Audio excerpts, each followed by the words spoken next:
Pemirsa, selamat datang di Obsesi, obrolan santai membahas informasi terkini. Dan mari kita sambut host luar biasa kita, Nisa. Akhir-akhir ini kita disajikan dengan berita penyampaian aspirasi rakyat kepada pemerintah tentang pajak.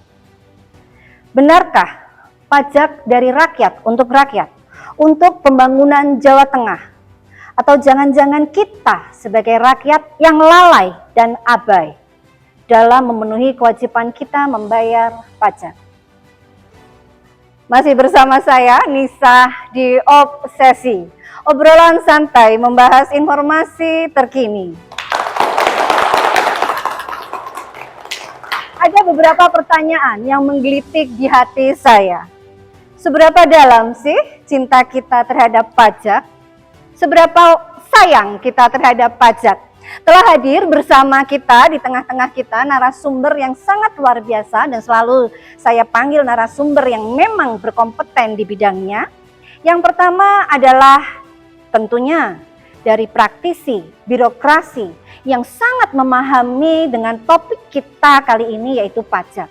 Kita sambut bersama Bapak Amar. Selamat datang. Silakan Pak Amar. Ya, terima kasih. Silakan duduk sama.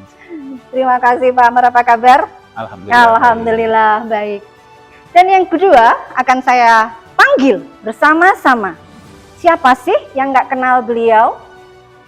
Pengusaha muda, bergerak di bidang otomotif, dan akhir-akhir ini sering muncul di layar YouTube Anda. Kita sambut bersama Bapak Agung Brilianto. Selamat datang Pak Agung. Apa kabar? Sehat? Alhamdulillah.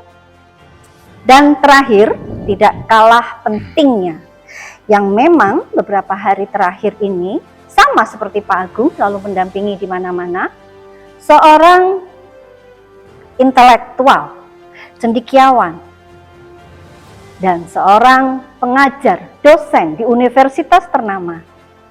Kita panggil bersama Profesor Agus Adi. Selamat datang Prof, apa kabar? Silakan duduk. Cahaya lilin bertabur bintang, lampu redup diterangkan. Untuk para hadirin yang sudah datang, Assalamualaikum kami ucapkan.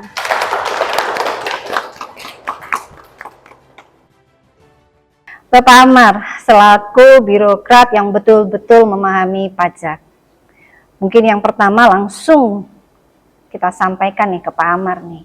Jadi saya sudah sampaikan, betul nggak sih Pak, pajak itu memang dari rakyat untuk rakyat? Kita sering mendengar ya, beberapa hari terakhir ini kita gaungkan masyarakat, kawan-kawan mahasiswa, pajak yang katanya untuk membangun Jawa Tengah. Kita meragukan itu. Boleh dong kita sebagai rakyat untuk menanyakan itu? Bagaimana tanggapan Pak Amar? Oke, terima kasih Mbak Nisa. Jadi terkait pertanyaan bahwa apakah betul bahwa pajak dari rakyat itu akan kembali ke rakyat, ini sebuah pertanyaan yang sangat mendasar ya. Mungkin saya bercerita agak lebih jauh ke belakang. Jadi bangsa Indonesia ini kan punya konsensus untuk membentuk negara kesatuan Republik Indonesia. Tentunya dalam tatanan sebuah negara itu ada pemerintah, kemudian konstitusi, dan juga rakyat. Di sini rakyat sudah memberikan mandat kepada pemerintah untuk mengurusi atau mensejahterakan mereka, gitu kan. Nah, tentu saja pemerintah dalam menjalankan mandat rakyat untuk mengurusi atau menjamin kesejahteraan masyarakat itu membutuhkan biaya atau anggaran untuk bisa memenuhi itu semua. Seperti pendanaan begitu, Pak Amar? Betul. Jadi membutuhkan anggaran untuk melaksanakan pembangunan, baik itu kebutuhan masyarakat yang bersifat dasar, seperti misalnya infrastruktur, kesehatan, pendidikan, dan lain-lain. Nah, tentu saja anggaran ini kan tidak serta-merta langsung ada di kas negara atau kas daerah, gitu kan. Betul. Itu semua harus ada sumber anggarannya. Sumber anggarannya ini adalah salah satunya, dan bahkan sebagian besar itu dari masyarakat berupa pembayaran pajak. Gitu. Kalau kita mengkerucutkan lagi ke dalam skup di provinsi, pajak yang menjadi pendapatan bagi daerah itu berasal dari 5 komponen, yaitu pajak kendaraan bermotor, kemudian bea balik nama kendaraan bermotor, pajak air permukaan, pajak bahan bakar kendaraan, dan pajak rokok. Artinya, Pak Amar, kalau bisa saya simpulkan, kendaraan yang selalu kita gunakan sehari-hari termasuk ke sini, itu dananya semua masuk di kas daerah, seperti Betul, itu ya? Betul. Tapi Pak Amar, saya potong sebentar. Dalam catatan kami, beberapa tahun terakhir dari data kami, penerimaan dari pajak, utamanya dari pajak kendaraan, tidak tercapai. Bahkan dalam catatan kami menunjukkan kepatuhan wajib pajak atau masyarakat seperti itu hanya mencapai 75% nih Pak Amar yang membayar. Bagaimana ini? Ya, tentunya ini menjadi tantangan tersendiri ya bagi kami di pemerintah Provinsi Jawa Tengah, bahwa sebenarnya di awal tahun anggaran kan pemerintah sudah menentukan adanya APBD kan, anggaran pendapatan belanja daerah. Kita sudah menentukan belanja-belanja apa saja yang akan kita wujudkan dalam tahun anggaran ini. Tentu saja untuk membiayai belanja daerah itu, kita membutuhkan anggaran dari pendapatan. Iya, iya. Memang dalam 5 tahun terakhir, pendapatan daerah di Provinsi Jawa Tengah ini tidak tercapai. Iya, iya, betul, betul. Artinya sebenarnya bisa jadi ada belanja-belanja yang tidak bisa kita realisasikan, karena anggarannya tidak ada, gitu. Bahkan bulan Juli kemarin sampai Juli kemarin, kira-kira potensi pendapatan daerah kita yang masih di masyarakat ya, artinya ada masyarakat yang belum membayar pajak itu sekitar 2 triliun. Gitu. Oh, lalu upaya apa Pak yang sudah diambil pemerintah untuk saat ini? Ya tentunya pemerintah Provinsi Jawa Tengah kita melakukan berbagai upaya untuk meningkatkan kepatuhan masyarakat dalam membayar pajak begitu ya. Kita tentunya kemudahan pelayanan di Samsat, kemudian sosialisasi, himbauan-himbauan agar bahwa pajak itu sangat penting bagi pembangunan daerah, itu selalu kita laksanakan. Gitu. Edukasi seperti itu ya. Kemudian juga standar operasional prosedur yang dirasa agak menyulitkan, kita perbaiki agar kecepatan pelayanan, kemudian kemudahan pelayanan itu bisa diwujudkan untuk masyarakat. Ya, tahan dulu Pak Amar, karena ini sangat menarik membahas masalah SOP, membahas masalah pelayanan. Saya akan beralih ke Pak Agung Brel. Pak Agung, tentunya dunia otomotif, pengusaha otomotif sangat merasakan betul mengenai apa tadi yang disampaikan Pak Amar tentang kebijakan pajak. Dan yang paling hot, yang paling terbaru akan atau mungkin sudah berjalannya tentang kebijakan option di PKB maupun di BPNKB. Nah, bagaimana Pak Agung? Terima kasih Mbak Nisa. Dari kami, dari sisi pengusaha otomotif, tentunya kami juga sebagai warga Indonesia, tentunya kami juga akan sangat patuh terhadap dengan kewajiban kami terkait dengan pajak. Tentunya di kami sebagai pengusaha otomotif, tentunya yang paling terkait erat adalah pajak kendaraan bermotor dan bea balik nama kendaraan. Memang dengan berlakunya Undang-Undang Nomor 1 Tahun 2022, kami merasakan adanya kenaikan terkait dengan pajak yang kami bayarkan. Namun melihat perkembangan pelayanan Samsat saat ini, Bu Nisa, seperti apa yang diutarakan Pak Amar, bahwa pelayanan Samsat saat ini kami merasakan kemudahan untuk melakukan pembayaran pajak, mulai dari adanya loket-loket Samsat yang dekat dengan masyarakat, juga adanya loket khusus 1 tahunan, di mana kami bisa membayar pajak kendaraan itu lebih cepat. Cukup dengan 5 menit, ternyata membayar pajak itu sudah selesai. Nah, mungkin dengan pembayaran pajak yang kami lakukan itu, kami sangat mengapresiasi apa yang kami bayarkan itu sudah dipergunakan oleh pemerintah untuk melakukan perbaikan-perbaikan pelayanan, sehingga kami sebagai pengusaha otomotif sangat-sangat terbantu dan sangat-sangat puas terhadap pelayanan yang ada di Samsat maupun di pemerintahan. Jadi apa yang tadi sudah dilakukan, upaya-upaya dari Pak Amar dan tim seperti itu, memang betul-betul terasa di dunia otomotif gitu ya, Pak Agung? Kami rasakan sangat-sangat berdampak positif. Wah, sangat luar biasa. Obrolan kita kali ini sangat panas, tetapi juga semakin menuju ke titik terang. Tapi kurang pas rasanya kalau kita tidak dengar statement dari Prof. Agus yang sudah sering sekali memberikan kita pencerahan-pencerahan terkait informasi-informasi terkini. Prof. Agus, apa kabar? Ini sudah lama nggak bertemu kita. Alhamdulillah, Mbak Nisa. Alhamdulillah, baik ya. Prof. Agus, saya ingin melihat dari kacamata akademisi seperti itu. Bagaimana tanggapan Prof tentang generasi muda, para mahasiswa, para pelajar seperti itu, melihat pentingnya pajak, utamanya ya kaitannya dengan nasionalisme dan rasa cinta terhadap tanah air. Ya, Mbak Nisa, ini pertanyaan yang mungkin menjadi konteks dalam situasi sekarang ya. Jadi boleh kita mereview bahwa pajak itu pada hakikatnya adalah kewenangan memaksa dari lembaga negara kepada warga masyarakatnya sebatas apa yang sudah ditetapkan dalam koridor peraturan perundang-undangan. Kalau kita bicara tentang tadi yang disampaikan oleh Pak Amar dan Pak Agung, apakah Pak Agung menerima beban pajak yang baru dari contract option asal itu memang dimandatkan oleh regulasi, yaitu mengikat bagi kita semuanya. Jadi yang paling penting adalah terkait dengan akuntabilitasnya. Akuntabilitas pengelolaan pajak yang diselenggarakan oleh lembaga pemerintahan itu sendiri sebetulnya. Jadi bagaimana pemerintah ini bisa menunjukkan bahwa pengelolaan pajak itu memang betul-betul proporsional pada tempatnya dan memang digunakan sebesar-besarnya untuk kemakmuran dari rakyat. Bukan hanya mahasiswa, Mbak Nisa, bukan hanya pelajar, dunia usaha, masyarakat umum, para petani, para nelayan, siapapun itu masyarakat Indonesia, kalau dia melihat bahwa pemerintah itu betul-betul akuntabel dalam mengelola pajaknya, saya pikir basis pajak, yaitu masyarakat atau people yang ada di suatu negara itu akan lebih banyak menerima.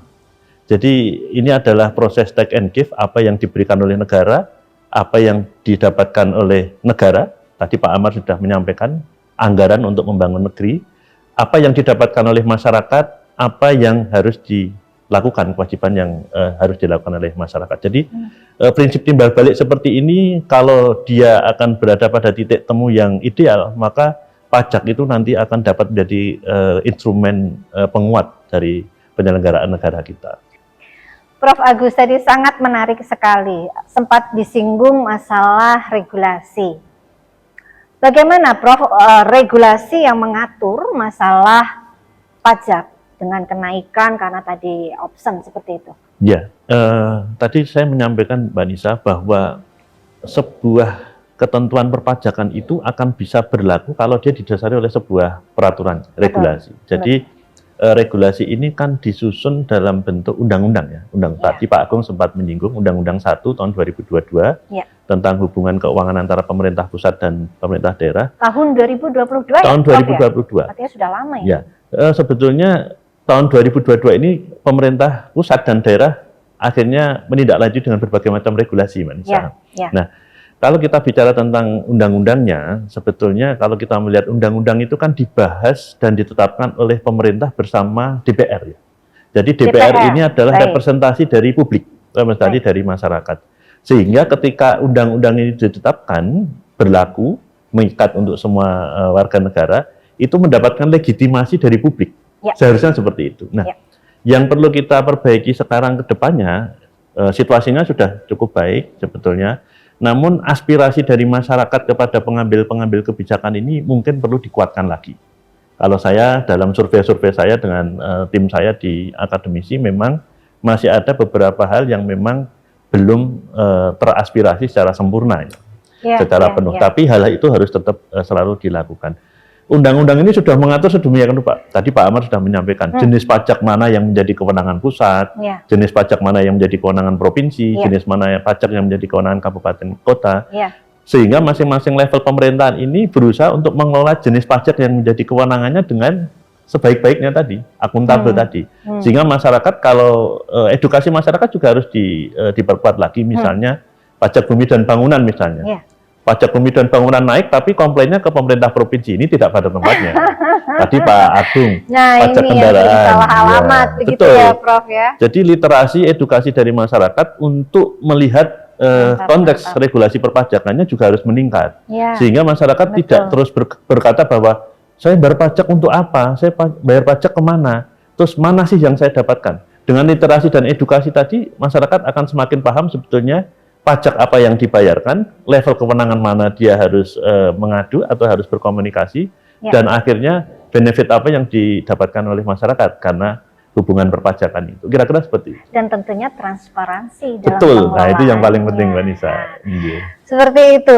Jadi nggak apa-apa dong kalau nanti Pak Amar dari pihaknya Pak Hadi, dari pihaknya Pak Agung digandeng bersama sinergitas seperti itu untuk menguatkan kembali regulasi SOP. Seperti itu. Nggak apa-apa nih ya, berarti mahasiswa ikut Iya.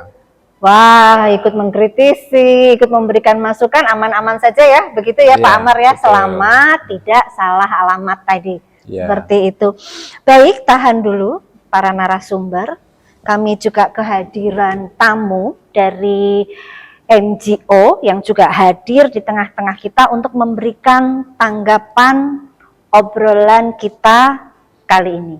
Silahkan Ibu, dari perwakilan mana, sebutkan namanya. Silahkan.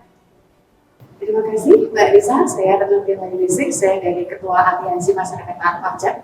Untuk kesempatan ini ada beberapa hal yang kami sampaikan. Tadi sudah disampaikan dari Ibu Lisa bahwa ketaatan masyarakat kita terhadap pajak juga belum begitu baik. Betul, betul sekali. Dari Pak Amar tadi sudah banyak dijelaskan bagaimana upaya dari pemerintah untuk bisa menyadarkan masyarakat untuk taat pajak. Tentu masyarakat ini dari berbagai kalangan, Bu Lisa dan Bapak Ibu narasumber, termasuk di dalamnya adalah ASN pasti bagian dari masyarakat. Nah, bagaimana tanggapan narasumber terhadap ketaatan ASN terhadap pajak? Karena kami juga ini dalam masyarakat ini sebenarnya kan ASN ada juga gitu betul, ASN merupakan bagian dari masyarakat. Mohon tanggapan dari narasumber perihal ini. Ya, Terima kasih. terima kasih Ibu Retno. Mungkin langsung ke praktisi birokrasi kita ya mengenai pajak. Silakan Pak Amar ditanggapi. Oke, terima kasih Bu Retno dari masyarakat taat pajak ya. Jadi betul sekali, kita tidak memungkiri bahwa ada ASN-ASN yang mungkin belum membayar pajak gitu. Jadi sebenarnya kalau kita bicara ASN itu kan sebenarnya yang menikmati istilahnya uang pajak dari rakyat gitu kan. Karena tentunya gaji kemudian fasilitas yang dinikmati oleh ASN itu secara langsung dinikmati oleh masyarakat. Jadi sangat tidak etis atau sangat kurang pantas rasanya kalau ASN malah yang menunggak pajak. Itu tentunya menjadi contoh yang tidak baik bagi masyarakat. Nah, Bagaimana kita mengajak masyarakat untuk membayar pajak secara tepat waktu kalau ASN sendiri tidak melakukan hal yang sama. Jadi kami mengajak kepada ASN khususnya untuk mari kita sama-sama taat untuk membayar pajak gitu. Dan juga kami mengajak juga masyarakat secara umum, marilah kita patuh membayar pajak tepat waktu sehingga pemerintah memiliki cukup anggaran untuk melakukan pembangunan di Jawa Tengah. Wani numpai, wani majeki. wah luar biasa. Nah, ini kayaknya tagline yang baru nih. Saya ulang, mungkin bisa kita ikutin bersama-sama ya. Wani numpai. Wani majeki. Kita ulang, mungkin kurang kompak ini Bapak Ibu ini. Wani numpai. Wani majeki. Terima kasih Pak Amar. Mungkin saya agak sedikit beralih ke Prof. Tadi menarik sekali ASN tidak membayar, kemudian kita alihkan ke regulasinya. Mungkin perlu nih Prof, ini usulan dari saya yang paling mendalam. Ada mungkin nanti dibuatkan naskah akademis begitu, bahwa ASN itu ya harusnya wajib seperti itu. Jangan memberikan contoh yang kemudian buruk, tetapi berikanlah contoh yang baik. Nah, mungkin nanti Prof bisa nih Prof memberikan naskah akademis begitu. Ya, gini Mbak Nisa. Jadi tadi Bu Retno sudah menyampaikan sebetulnya ASN itu kan mempunyai peran ganda ya. ada dua peran. Yang pertama dia sebagai warga masyarakat, yang kedua dia sebagai birokrat. Ya. Jadi ketika masyarakat itu melihat bahwa unsur birokratnya taat pajak, Ya. terus kemudian memberikan keteladanan yang baik, insya Allah masyarakat kita akan mengikuti kok. Masyarakat kita akan patuh, Pak. Masyarakat Ya. kita insya Allah patuh sendiri ya Pak ya. Iya, karena birokrasi ini kan sebetulnya kan harus memberikan keteladanan ya kepada masyarakat. Bagaimana birokrasi kepatuhannya dalam menjalankan kewajibannya, kemudian bagaimana birokrasi bisa memperlakukan dirinya sebagai panutan dan sebagainya. Jadi saya pikir hal itu ide yang sangat bagus Mbak Nisa, sehingga betul Pak Amar nanti sekali. bisa mengeluarkan kebijakan tentang itu. Ya, atau mungkin bisa dituangkan di dalam semacam jurnal seperti itu ya, Betul, Prof ya. betul. Iya. Tahan dulu Pak Adi, Pak Agung, dan Pak Amar. Ini tamu yang spesial yang beberapa hari terakhir ini berjuang menyerukan aspirasi rakyat, perwakilan dari mahasiswa. Ada yang akan memberikan tanggapan mungkin? Baik, terima kasih atas kesempatannya. Kalau tadi sudah banyak dibahas dan disampaikan Pak Amar bahwa masih ada tunggakan sekitar 2 triliun uang pajak yang ada di masyarakat. Ini terkait dengan kepatuhan masyarakat ya. Kalau saya dari unsur masyarakat dan mewakili mahasiswa, saya kira ada sedikit masukan terkait dengan sistem dari aparat yang mengambil pajak, petugas-petugas yang mengumpul pajak. Kayaknya perlu ada perubahan sistem terkait dengan misalnya sarana prasarana dan prosedur bagaimana pajak bisa masuk. Salah satu contoh, masih ada masyarakat yang merasa tidak diuangke, masih ada masyarakat yang memiliki kesulitan atau tidak ada kemudahan ketika akan membayar pajak. Satu contoh, dia lupa, tidak ada yang mengingatkan, padahal masyarakat kelompok tertentu, lansia yang ada di kampung, itu mempunyai kesulitan akan membayar pajak, padahal dia sudah menyiapkan. Barangkali inilah yang barangkali perlu dibenahi dari aparat pemungut pajak. Ini barangkali lebih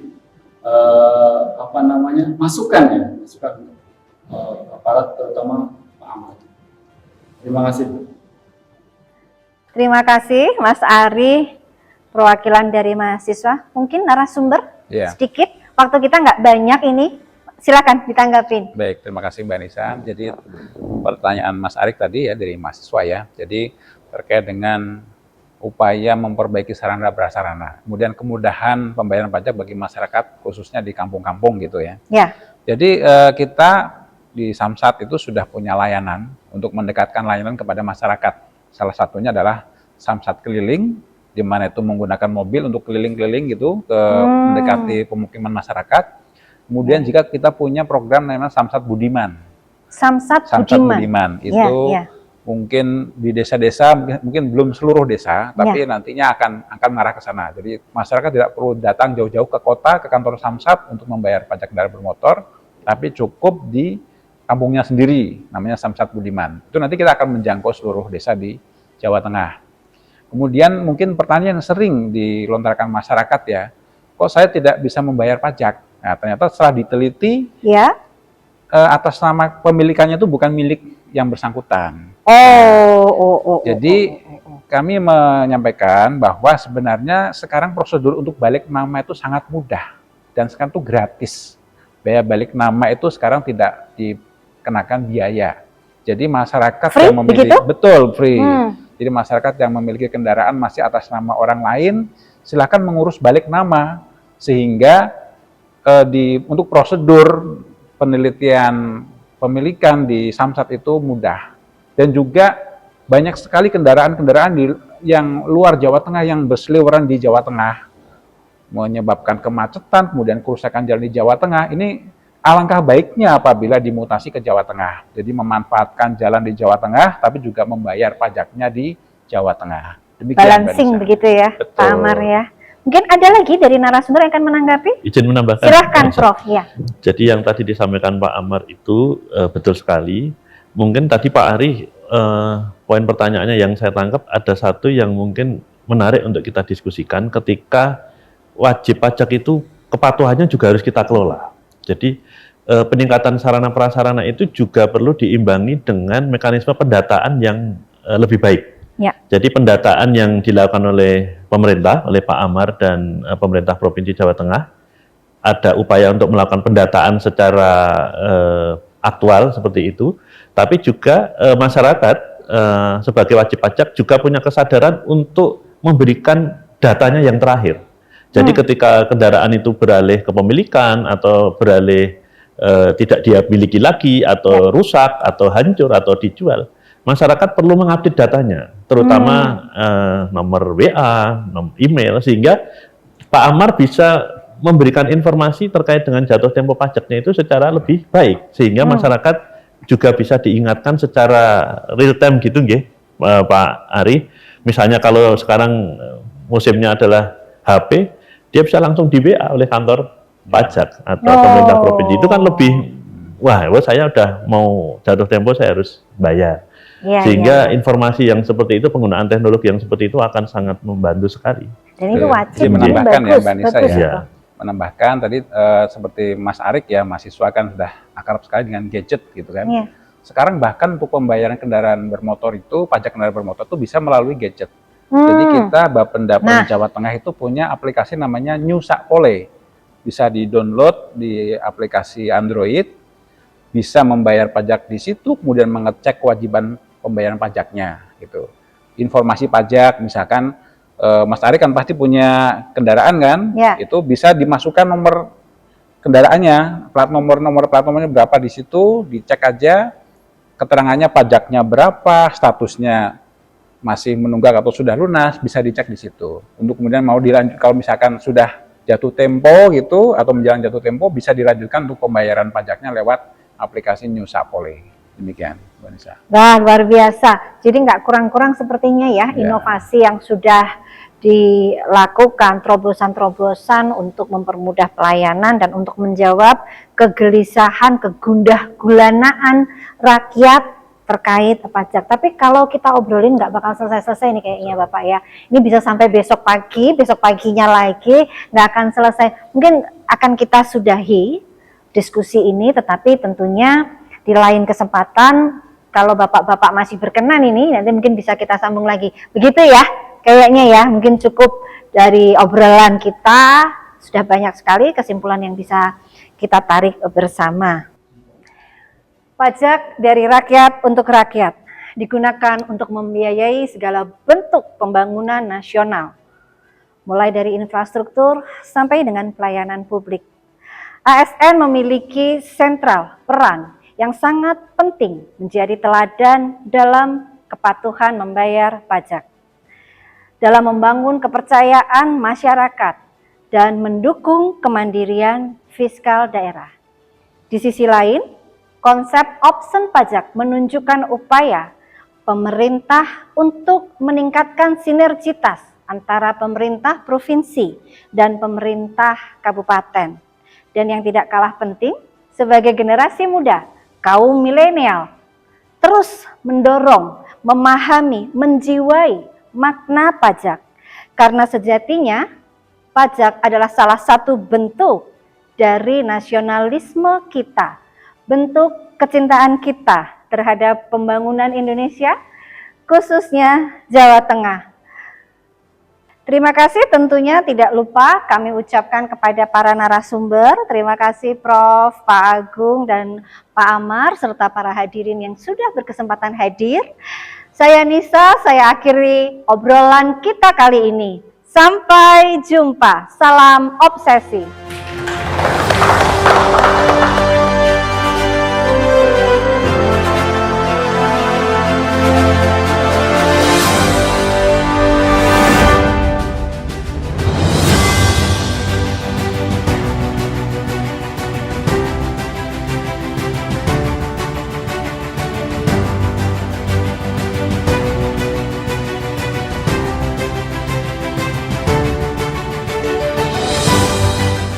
Obsesi, obsesi, obsesi.